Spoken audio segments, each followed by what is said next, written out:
Welcome to Dholera SIR.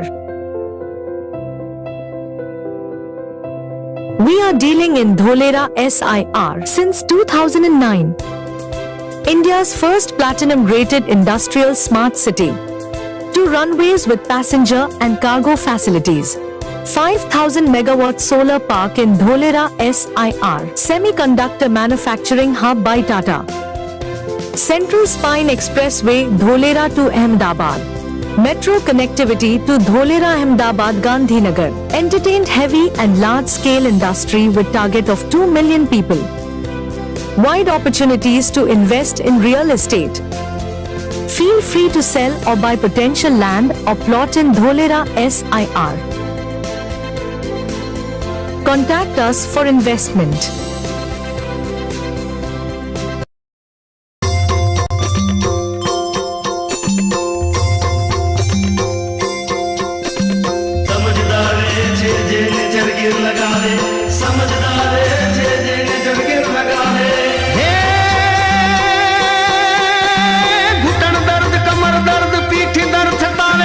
रंगे रास रमता जो पगे मोच आवे बामवड़ी ट्यूब कोई दवा काम नावे समझदार ए छे जे नेचर केर लगावे। जी हाँ, તમામ દુખાવાની એક દવા ઘનશ્યામ આયુર્વેદિક ફાર્મસીનું નેચર કેર ઓઇલ અને નેચર કેર ઓઇન્ટમેન્ટ જે ઘૂંટણ, કમર, પીઠ અને પગની મોચમાં તુરંત રાહત આપે છે। જકડાયેલા સ્નાયુ અને સંધિવાતનો અસરકારક ઇલાજ નેચર કેર।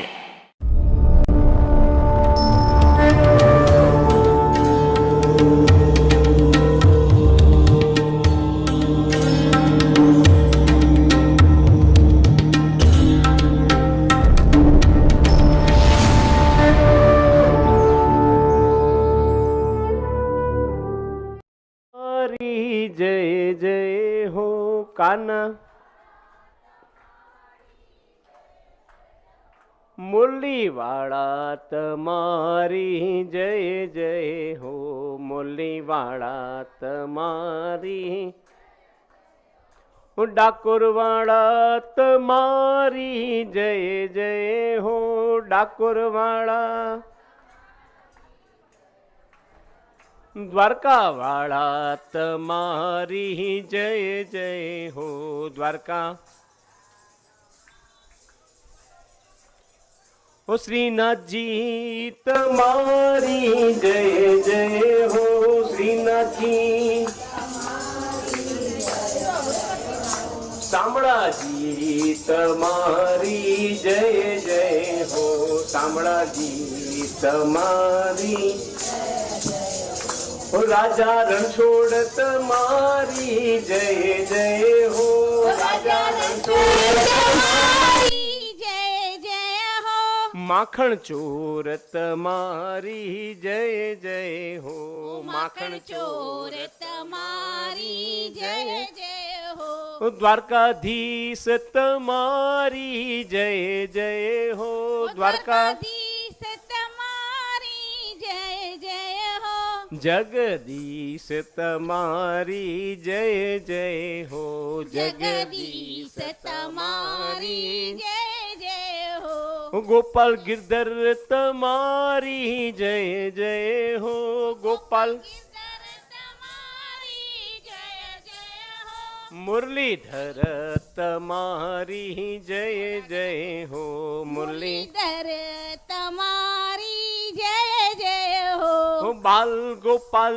तमारी जय जय हो बाल गोपाल तमारी जय जय हो नंदलाल तमारी जय जय हो नंदलाल तमारी जय जय हो जसुदा नंदन तमारी जय जय हो जसुदा नंदन तमारी जय जय हो देवकी नंदन तमारी जय जय हो देवकी नंदन तमारी जय जय हो मोहन माधव तमारी जय जय हो मोहन माधव तमारी जय जय हो श्रेष्ठ यादव तमारी जय जय हो श्रेष्ठ यादव तमारी જય જય હો. કિશન કનૈયા તમારી જય જય હો. કિશન કનૈયા તમારી જય જય હો. સાવરે સાવરિયા તમારી જય જય હો. સાવરે સાવરિયા તમારી જય જય હો. રાધે શ્યામ તમારી જય જય હો. રાધે શ્યામ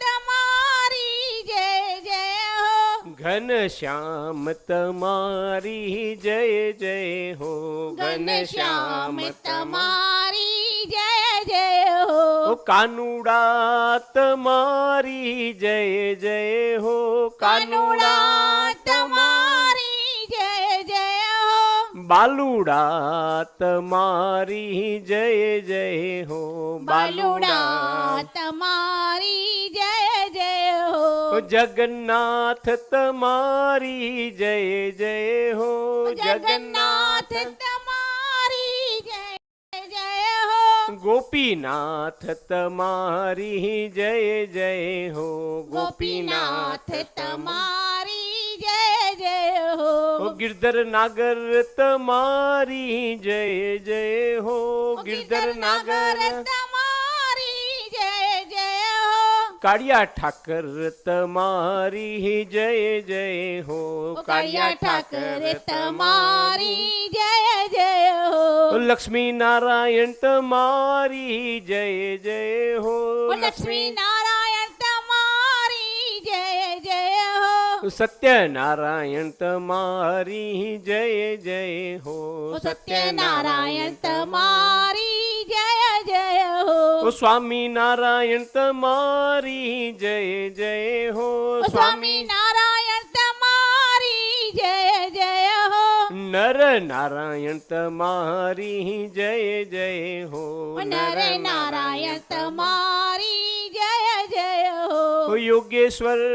તમારી જય જય હો. યોગેશ્વર તમારી જય જય હો. રાધેશ્વર તમારી જય જય હો. રાધેશ્વર તમારી જય જય હો. શ્રી કૃષ્ણ ગોવિંદ હરે મુરારે હે નાથ નારાયણ વાસુદેવા. શ્રી કૃષ્ણ ગોવિંદ હરે મોરારી હે નાથ નારાયણ વાસુદેવા. શ્રી કૃષ્ણ ગોવિંદ હરે મુરારે હે નાથ નારાયણ વાસુદેવા. શ્રી કૃષ્ણ ગોવિંદ હરે મોરારી હે નાથ નારાયણ વાસુદેવા. શ્રી રામ જય રામ જય જય રામ. શ્રી રામ જય રામ જય જય રામ. શ્રી રામ જય રામ જય જય રામ. શ્રી રામ જય રામ જય જય રામ. શ્રી રામ જય રામ જય જય રામ. શ્રી રામ જય રામ જય જય રામ. શ્રી રામ જય રામ. જય જય રામ. શ્રી રામ જય રામ જય જય રામ. નમઃ શિવાય ઓમ નમઃ શિવાય. હર હર ભોલે નમઃ શિવાય ઓમ નમઃ શિવાય ઓમ નમઃ શિવાય. હર હર ભોલે નમઃ શિવાય. ઓમ નમઃ શિવાય ઓમ નમઃ શિવાય. હર હર ભોલે નમઃ શિવાય ઓમ ઓમ નમઃ શિવાય. ઓમ નમઃ શિવાય. હર હર ભોલે નમઃ શિવાય. શ્રી કૃષ્ણ ગોવિંદ હરે મુરારે હે નાથ નારાયણ વાસુદેવાય. શ્રી કૃષ્ણ ગોવિંદ હરે મોરારી હે નાથ નારાયણ વાસુદેવ. શ્રી કૃષ્ણ ગોવિંદ હરે મુરારે હે નાથ નારાયણ વાસુદેવાય. શ્રી કૃષ્ણ ગોવિંદ હરે મોરારી હે નાથ નારાયણ વાસુદેવ. શ્રી કૃષ્ણ ગોવિંદ હરે મુરારે હે નાથ નારાયણ વાસુદેવાય. શ્રી કૃષ્ણ ગોવિંદ હરે મુરારી હે નાથ નારાયણ વાસુદેવ. શ્રી કૃષ્ણ ગોવિંદ હરે મુરારે હે નાથ નારાયણ વાસુદેવાય. શ્રી કૃષ્ણ ગોવિંદ હરે હે નાથ નારાયણ વાસુદેવ. બોલી કૃષ્ણ કનૈયા લાલ કી જય, ભાગવત ભગવાન કી જય, રાધેરાણી સરકાર કી જય. અકારણ કરુણા સાગર કૃપા સિંધુ દયા નિદાન એવા કૃષ્ણ કનૈયા લાલના ચરણો વંદન. ભગવાનના વાણી વિગ્રહ વાંગમય સ્વરૂપ એવા ભાગવતજીના ચરણો વંદન. વ્રજ વનિતા વૃષભાંદુલારી રાસેશ્વરી રાજેશ્વરી શ્રી રાધારાણીના ચરણો વંદન. આપ સૌની અંદર બિરાજતા કૃષ્ણ જય શ્રી કૃષ્ણ વંદન. આપ સૌનું સુસ્વાગતમ. જય શ્રી કૃષ્ણ. તો રોજના રાબેતા ક્રમ મુજબ પહેલાં મૌખિક પરીક્ષા લઈશું, પછી આગળ જઈશું. તો મને કહી દો કાલ આપણે શું ચલાવ્યું હતું, પછી આપણે આગળ જઈએ. કાલ કઈ કઈ કથાઓ લીધી હતી ફટાફટો? પરીક્ષિત રાજાની કથા લીધી હતી. ટીની બેન હોતમાં આગળ જવાબ ના આપતા, અહીંયા વાળાને પાસ થવા દો. તમે તો કથા સાંભળેલી. કાલ કઈ કઈ કથાઓ લીધી હતી? હલો,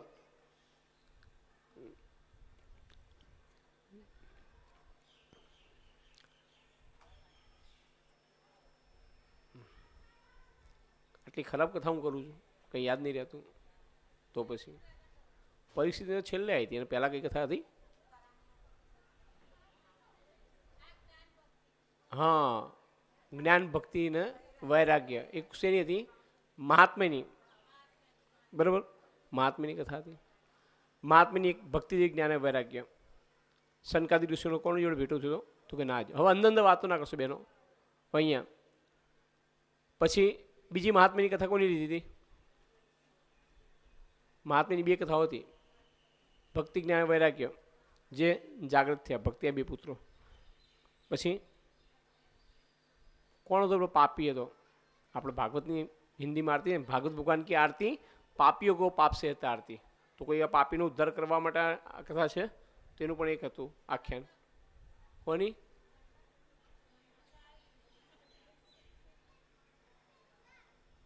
આત્મદેવ નામનો બ્રાહ્મણ હતો. હા, તો પછી ધુંધુલી, એની પત્ની નામ, છોકરાનું નામ શું છે? ધુંધુકારી અને ગોકર્ણ મહારાજ. બરાબર, એક કથા એ લીધી હતી. તો બે કથાઓ. બેનો અંદર વાતો ના કરશો, હવે મારો વારો. બરાબર, હવે 1.5 કલાક સુધી તમારા લોકો વાતો નથી કરવાની. જો હવે 3:15 થયા ને, સીધું 4:30 પોણા પાછી આપણે બ્રેક પાડશું, ત્યાં સુધી તમારા લોકોએ વાતો નહીં કરે. તો એ કથા લીધી હતી. પછી પહેલાં સ્કંદમાં પહેલાં મંગલાચરણ લીધું.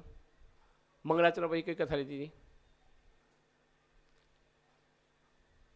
મંગલાચરણ પછી કોઈ કથા લીધી હતી?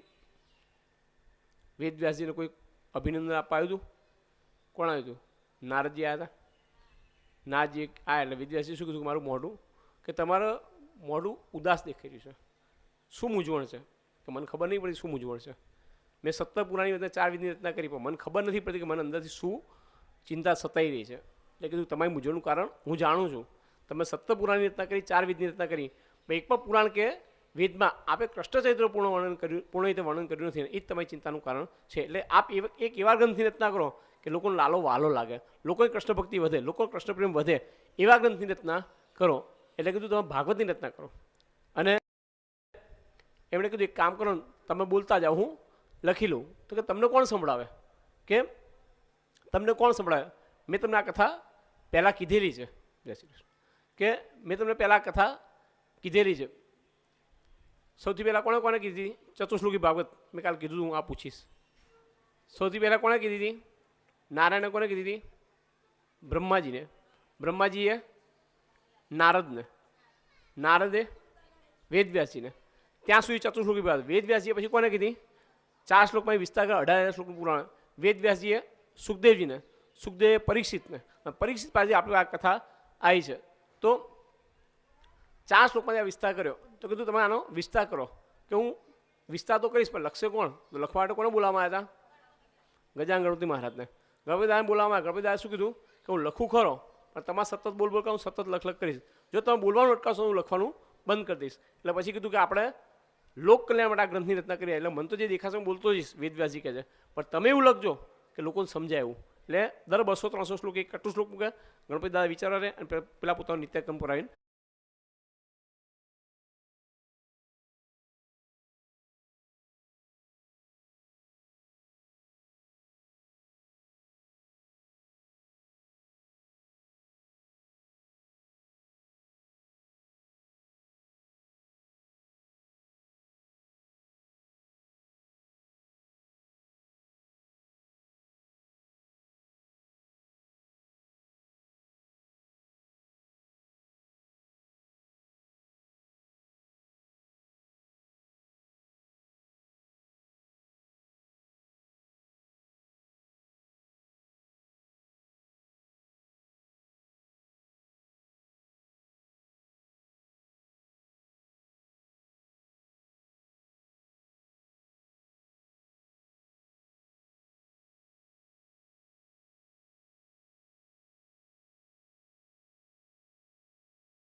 પાછા બોલવા માટે શું કર્યું? પેલા 4 શિષ્યોએ ટોળકી બનાવી અને 2 શ્લોક મોઢે કરાવડાયા અને મોકલ્યા અને કીધું મોટેથી આ શ્લોકોનું ગાન કરજો, એમના કાનમાં અથડાય એવી રીતે. અને પછી શ્લોકોનું ગાન કરીને પેલા સાંભળીને સુખદેવજી મહારાજ પાછા આવ્યા. એ કથા લીધી. ત્યારબાદ આપણે અશ્વત્થામાની કથા લીધી હતી. અશ્વત્થામા ગયો તો શું કર્યું હતું? એણે 5 પાંડવના પુત્રોના મસ્તક કાપી નાખ્યા. પછી એને મારવા માટે કોણ ગયું છે? એને પકડવા માટે કૃષ્ણ અને અર્જુન બંને ગયા અને બંદી બની લાયા. એટલે દ્રૌપદી ઉપરાવ લીધું, એટલે માર્યો નહીં. અને અશ્વત્થામાના માથાનો મણી કાઢી નાખ્યો અને એને અપમાન કરીને કાઢી મૂક્યો. એના મનમાં દાદ રહી ગઈ. એને પાછું બ્રહ્માસ્ત્ર કોના પર છોડ્યું છે? બ્રહ્માસ્ત્ર કોના પર છોડ્યું હતું? ઉત્તરા ઉપર, ઉત્તરાના ગર્ભ ઉપર. ઉત્તરાના ગર્ભ ઉપર છોડ્યું એટલે ઉત્તરાએ પાછો દ્વારકાધીશનો શરણે ગઈ અને ભગવાનને સુદર્શન ચક્ર વડે બ્રહ્માસ્ત્રનું છેદન કર્યું. બ્રહ્માસ્ત્રનું છેદન કર્યું, એનું રક્ષણ કરી પછી પાછા ભગવાન જવા માટે તૈયાર થયા. જવા માટે તૈયાર થયા તો રસ્તામાં કોણ આવ્યું રોકવા માટે? રસ્તામાં રોકવા માટે કોઈ આવ્યું હતું? વંદન પ્રભુને બંધનમાં નાખે છે એવું મેં કાલ કીધું હતું. કોણ હતું? હાથ જોડીને આવ્યું હતું. કુંતી માતા. કુંતી માતા આવ્યા હતા. કુંતી માતાએ શું માગ્યું? શું માગ્યું હતું વરદાનમાં? એક વરદાનમાં આપો. દુઃખ માગ્યું. ભાઈ ભગવાન પાછા વળ્યા. ભગવાન કોણ બહુ છે? તો કે દયાદાન ઉપર. કળિયુગને મારવા માટે પરીક્ષિત તલવાર કાઢી. અને તલવાર કાઢી એટલે પેલા શું કર્યું? પગ પકડી શરણે થયો પરીક્ષિતના. પરીક્ષિતના શરણે થયો એટલે પછી તલવાર મ્યાન કરી અને કીધું કે જા તું મારા રાજ્ય બીજે રહેવા માટે જતો રહે. કે ચારે બહુ તમારું રાજ્ય છે, હું બીજે રહેવા માટે ક્યાં જાઉં? મને તમારા રાજ્યમાં રહેવાના કંઈ સ્થાન આપો. કયા 4 સ્થાન આપ્યા હતા? કયા 4 સ્થાન આપ્યા હતા? સૌથી પહેલો જુગાર, પછી મદિરાપાન, પછી સ્ત્રી સંઘ વ્યભિચાર અને ચોથું હિંસા. આ 4 સ્થાન તો રહેવાના ગંદા સ્થાન છે. મને રહેવાનું કોઈ સારું સ્થાન આપો. સારું સ્થાન કયું આપ્યું? સુવર્ણમાં અનિત્યના ધર્મમાં કણીનો વાસ થાય છે અને સોનામાં સ્થાન આપ્યું. પછી પરીક્ષિત રાજાએ સોનાનો મુગટ પહેર્યો, એની બુદ્ધિ બગડી, શિકારે ગયા, ભૂખ તરસ લાગી, પેલા ઋષિના આશ્રમમાં ગયા હતા. કયા ઋષિના આશ્રમમાં ગયા હતા? સમીક ઋષિના આશ્રમમાં. સમીક ઋષિના આશ્રમમાં ગયા હતા. અને સમીક ઋષિના આશ્રમમાં ગયા, સમીક ઋષિ તપમાં બેઠા હતા. આમની બુદ્ધિ બગડી, એના ગળામાં મળો સર્પ નાખીને પાછા અવતાર્યા. સમીક ઋષિના છોકરાનું નામ શું છે? શૃંગી. શૃંગીએ શ્રાપ આપ્યો પરીક્ષિતને કે આજથી 7મા દિવસે તક્ષક ના કરડશે, ચીલાવજો, સંદેશો કેવડાવ્યો. પછી પરીક્ષિત 7 દિવસે મુક્તિ મળે એવી કંઈક ઉપાય શોધી રહ્યા છે. અને એવો ઉપાય શોધવા માટે ગયા એટલે કોઈ જવાબ નથી આપી શકતું. પણ પરીક્ષિત રાજા છે, પરીક્ષિત રાજાને ભગવાનની પ્રેરણાથી સુખદેવજી મહારાજ છે એ કથા કહેવા માટે ગંગા કિનારે આ છે. એટલે સુધી આપણે કાલ કથા ને પહેલો સ્કંદ ત્યાં પૂરો થયો હતો. इतना पिछले एपिसोड में आया था. अब अगले एपिसोड में बराबर. કાલથી તમે લોકો યાદ રાખજો. કાલથી બધું મારા જોડે ના બોલાવડે કરતા. બરાબર. આ તો બધા હોશિયાર છે દેવકૃપાવાળા કે દક્ષિણા મહારાજ લઈએ આપણે કોઈ બોલવું પડે. એ તો બોલશે આફુડ્યા, આપણે ક્યાં નોકરી લખાઈ છે. એવું નહીં કરવાનું. બરાબર. આ તમારી બહેનોની આદત કેવી હોય ખબર? આ સિરિયલો જોઈને પેલી હોટસ્ટારમાં સ્ટાર પ્લસમાં पिछले एपिसोड में ये आया था और अगले एपिसोड में ये आएगा. આ पिछला एपिसोड મેં કીધું. બરાબર. કાલથી મારા માથે ના નાખતા. કાલથી તમે લોકો બોલ કરજો. બરાબર. તો એ કથા આપણે કાલે લીધી. હવે આગળ ભાગવતનો બીજો સ્કંદ. એક પ્રશ્ન પાછો કરી લો, યાદ આવ્યો. ભાગવતમાં કેટલા સ્કંદ, કેટલા અધ્યાય, કેટલા શ્લોક એટલું કહી દો. ચલો, તમને બોલવાનું નહીં ના પડે, ખોટું બોલતો. આ દેવકૃપાવાળાને બોલવા તો ખર્ચો એ લોકો તમે હે ના બોલી જાઓ. કેટલા સ્કંદ છે ભાઈ ભાગવતમાં? 12 સ્કંદ. અધ્યાય કેટલા છે? 18 તો ગીતાજીમાં છે. 335 અધ્યાય. અને શ્લોક કેટલા? 18,000. જો આટલો પ્રશ્ન રોજ યાદ રાખજો. રોજ હું પૂછીશ અને રોજ તમારે યાદ રાખવાનું. કારણ કે અહીંથી જઈએ ને અને તમને આટલું ખબર ના હોય કે ભાઈ અનુક્રમણિક કામ શું છે. પેલું નહીં, છોકરો પ્રાથમિકનો છોકરો માધ્યમિકમાં આવે ને ઘડિયા ના આવડતા ને તો માધ્યમિકના સાહેબ શું કહે? પ્રાથમિકના સાહેબોને ગાળો દે કે નકરું આ લોકો પેલા ઘરકામ જ કરાયા છે કે કંઈ શીખવાડ્યું નથી. એટલે હું અહીંથી જતો રહું અને બીજા કોઈ મારા અહીંયા કથા કરવા આવે અને પછી તમને પૂછે કે ભાઈ ગીતા અને ભાગવત એક છે કે અલગ છે? તો બધું એક જ હોય ને મહારાજ. હે પછી કેટલા સ્કંદ, કેટલા અધ્યાય, કેટલા શ્લોક એવું પૂછે તો કોઈને કશી ખબર હોય નહીં. તો પછી પેલા મહારાજ મને ગાળો દે કે બહાર બી ખાલી ઉઘરાણું કરીને ગયા છે, કંઈ શીખવાડ્યું લાગતું નથી. બરાબર. એટલે આપણે છે ને ઘડિયા તો આવડો જ જોઈએ. તે આપણે પરીક્ષામાં આપણે અનુક્રમની કાંઈ ખબર હોવી જોઈએ કે કેટલા સ્કંદ, કેટલા ધ્યાન, કેટલા શ્લોક આવે છે. કેટલા સ્કંદ છે? તો 12 સ્કંદ, 335 અધ્યાય અને 18,000 શ્લોક. ગીતાજીમાં 18 અધ્યાય 700 શ્લોક અને ભાગવતમાં 12 સ્કંદ 318 શ્લોક. ગીતાજી ને ભાગવત અલગ છે, આટલું યાદ રાખજો. ઘણી જગ્યામાં કથા પૂરી કરીને જઈએ ને તો કે અમારે ત્યાં ગીતા બેઠી હતી, એટલે ગીતા નથી બેઠી, ભાગવત કથા બેઠી હતી. બરાબર. તો કાલ આપણે પહેલા સ્કંદની કથા લીધી, બીજો સ્કંદમાં પ્રવેશ કરીએ. બોલે કૃષ્ણ કનૈયા. હજો અંદર છોકરાઓ, બેટા છોકરાઓનો શાંત કરજો પાછળ. બેટા તમે લોકો ત્યાં શાંત થઈ જાઓ. ચોપડીઓ લખો, ચોપડી આપેલી છે રામ નામની, ચોપડી લખો. હવે 3 કલાક બેટા શાંતિ રાખજો. તો બીજા સ્કંદની શરૂઆતમાં અહીંયા સદગુરુનું મહાત્મ્ય સમજાવ્યું છે કે જીવનમાં સદગુરુ કરવા. ગુરુ હોય ને, જો હમણાં ગુરુ પૂર્ણિમા ગઈ, બરાબર, શક્ય હોય તો ગુરુ કરવા. કેમ તો ગુરુ હોય ને એ આપણને ખાંડીને ખવડાવે, બરાબર. આ વેદો પુરાણની ભાષા આપણને ખબર હોય નહીં, આટલી ભાષા આપણે સમજી ના શકતા હોઈએ, પછી આપણે સરળ કરીને આપી દે. અને એ આપણને આપણા કલ્યાણ જેટલું કે જો ગુરુ કરેલા હોય ને, તો ગુરુએ તપ કર્યું હોય, પુરાણો વાંચેલા હોય, તો એ આપણને કહી શકે ભાઈ આનો સાર આટલો છે, તું બેટા આટલું કર લે તો તારું કલ્યાણ થઈ જશે. મેડિકલ હોય ને, મેડિકલમાં બધી દવાઓ સારી હોય, જેટલી દવા હોય ને એ બધી દવાઓ સારી જ હોય, કારણ કે એક દવા છે ને લાખો રૂપિયા ખર્ચો કરી એના પર રિસર્ચ કર્યું હોય ત્યારે એક દવા બનતી હોય, બરાબર. એક દવા હજારો લાખો રૂપિયા ખર્ચો કરીને દવા બનાવી હોય, તો બધી દવા જેટલી પણ દવા છે બધી દવાઓ સારી જ છે. પણ આપણને બધી દવા લાગુ પડે? મેડિકલમાં જેટલી દવા છે એ બધી દવાઓ લાગુ પડે? તો કે ના. આપણને કઈ દવા લાગુ પડે? કે જે આપણને આપણા ડૉક્ટર પ્રિસ્ક્રિપ્શનમાં લખી આપી હોય ને એ જ દવા આપણને લાગુ પડે. કેમ? ડૉક્ટર આપણી નસ જાણતો હોય કે ભાઈ આને આ રોગ છે તો આ દવા લાગુ પડશે. એ તો બધા પુરાણો, વેદો બધું સારું છે, સંહિતાઓ છે, ઉપનિષદો બધું સારું જ છે, પણ આપણે બધું કરી શકવાના નથી. એટલે ગુરુ હોય ને આપણે કલ્યાણ માટે કહી દે કે બેટા તું આટલું નહીં કરી શકે, તું ખાલી આટલું કર લે, તું આટલું તારું કલ્યાણ થઈ જશે, તું ખાલી રામ નામ જપી લે તારું કલ્યાણ થઈ જશે, તું આ મંત્ર જપી લે તારું કલ્યાણ થઈ જશે.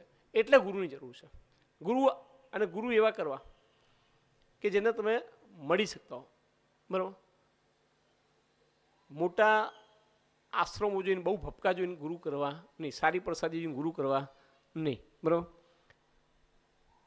100 વાર વિચારીને ગુરુ કરવા, પણ એકવાર ગુરુ કરતો ને પછી ગુરુ વચનમાં શ્રદ્ધા રાખવી, બરાબર. 100 વાર ચકાસીને, તપાસીને, 10 પ્રદક્ષિણા કરીને બધું નક્કી કરીને પછી ગુરુ કરવા. પણ એકવાર ગુરુ કરતો ને પછી ગુરુ વચનમાં શ્રદ્ધા રાખી, કારણ કે ગુરુ એક વખત અવળું પણ કહી દેશે ને તો સવળું કરવાની જવાબદારી ભગવાનની છે, બરાબર. સબરીને કીધું હતું કે તારી ઝૂંપડીએ રામ આવશે. તો સબરી રોજ સવારે ઉઠે, આંગણું વારે, ફળ ફૂલ લાવે, તૈયાર કરે, સાંજ પડે એટલે ભગવાન આવે નહીં, નિરાશ થાય. પાછી બીજા સવારે એટલા જ ઉત્સાહથી ઉઠે અને એટલા જ ઉત્સાહથી આંગણું વારે અને પાછું સાંજે ભગવાન આવે નહીં. એમ કરતાં કરતાં કેટલા વર્ષે એની ઝૂંપડીએ રામ આવ્યા? તો કે 90 વર્ષે સબરી ઝૂંપડીએ રામ આવ્યા. 90 વર્ષે રામ આવ્યા તો સબરીને એ વાતની ખુશી હતી કે મારી ઝૂંપડીએ રામ આવ્યા, પણ એનાથી બધા ખુશી કઈ વાત નથી કે મારા માતંગ ઋષિનું વચન સાચું પડ્યું છે, મારા ગુરુનું વચન સાચું પડ્યું છે. એટલે એક વખત ગુરુ અવળું બોલી ગયા તો સવળું કરવાની જવાબદારી ભગવાનની છે, પણ એક વાર ચકાસીને ગુરુ કરવા. અને એક વાર ગુરુ કરો તો ગુરુ વચનમાં શ્રદ્ધા રાખવી. ગુરુ જાણતો હોય કે આનું કલ્યાણ આમ થશે, આનું કલ્યાણ આમ થશે. એક કચ્છના ગામડાની ઘટના છે કે આથી 35-40 વર્ષ પહેલાં એક કચ્છના ગામડાથી એક છોકરાની નોકરી લાગી બોમ્બે. અને બોમ્બે નોકરી લાગી તો આજથી 35-40 વર્ષ પહેલાં તો બોમ્બે એટલે કે વિદેશ જેવું કે લોકો નોકરી કરવા જાય. તો પેલો બોમ્બેથી પાછો આવ્યો ને તો બધી બોમ્બેની વાતો કરે, ગામડે આવીને બધી વાતો કરે, ભાઈ બોમ્બેમાં તો આમ છે ને આમ છે ને, ઊંચી ઊંચી બિલ્ડિંગો છે ને, એમ્બેસેડર ગાડીઓ ફરે, ઘૂઘવાટા મારતો દરિયો છે ને, આ છે ને તે છે ને, બધી બોમ્બેની વાતો કરે. તો એ બોમ્બેની વાતો કરો.